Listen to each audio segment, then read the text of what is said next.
Welcome back. Thank you very much for staying with us. Now, non-profit organization HIV SA has announced that it has received a significant grant from the United States Agency for International Development. This is under the U.S. President's Emergency Plan for AIDS Relief.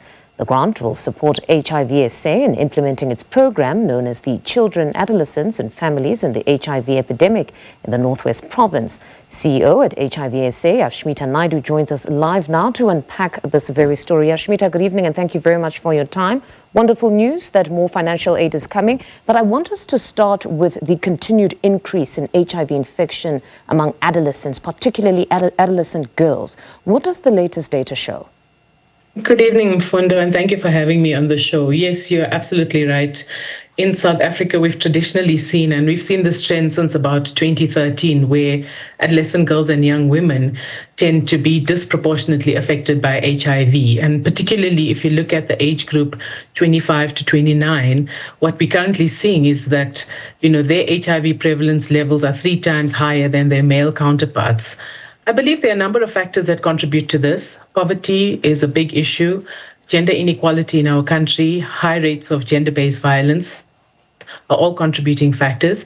But what we also see is that we have very young girls that are engaging in age-disparate relationships with older men. And are in relationships with men, which we call transactional relationships, where there's a significant reliance on older men for financial support.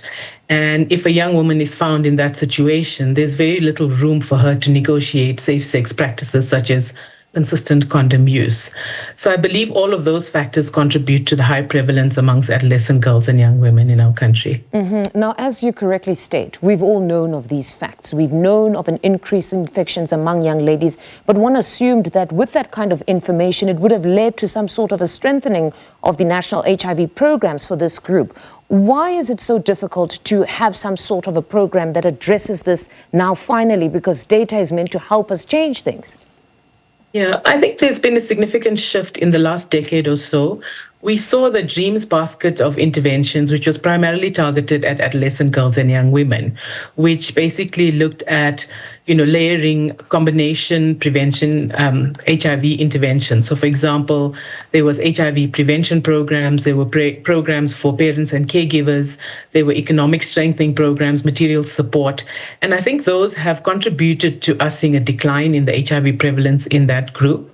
However, I think the missing link was not being able to bring the boys and men along as part of that program. So what we find is that, the boys and men have been left behind. They often feel that interventions aimed at them tend to be punitive when they actually just want to be a part of the solution. So what we're finding in the new USAID-funded programs is that there's actually a target for boys and men, which is a positive move and a step in the right direction, because we believe that boys and men have equal responsibility in reducing HIV prevalence in the country. Now, when one thinks at the top of their head about perhaps ways to empower these young ladies, you think of pre-exposure prophylaxis.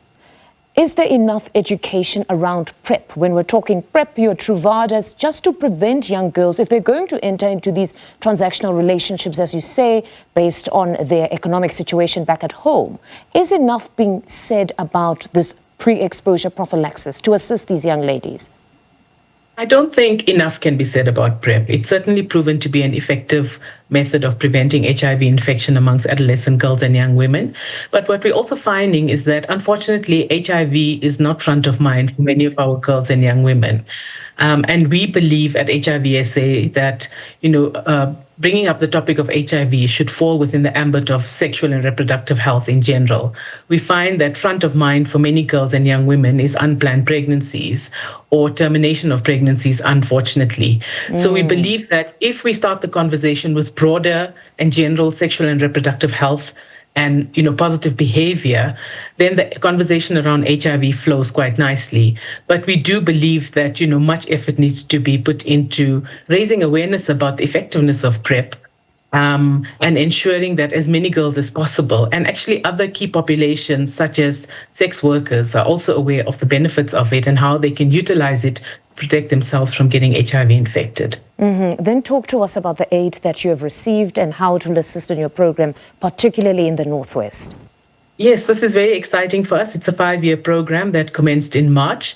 HIV SA has already been implementing a similar program in Gauteng since 2018. So the CAFE program, which is what we're calling it, will be implemented in 3 districts in the Northwest Province. Those are Dr. Kenneth Kaunda, Ngaka Mudiri Mulema, and the Bojanala Platinum District.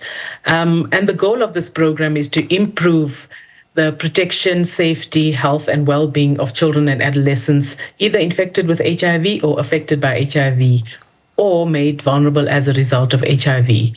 And if you look at the modalities and the interventions that we will be implementing in the province, they're very sustainable. They're very much aligned to HIV SA's vision of empowered and self-sustained communities, because in this program, we will not be doing direct intervention ourselves, but our team will work towards strengthening the capacity of 27 local community-based organizations to strengthen their institutional capacities, as well as their programming capacity to deliver on this program.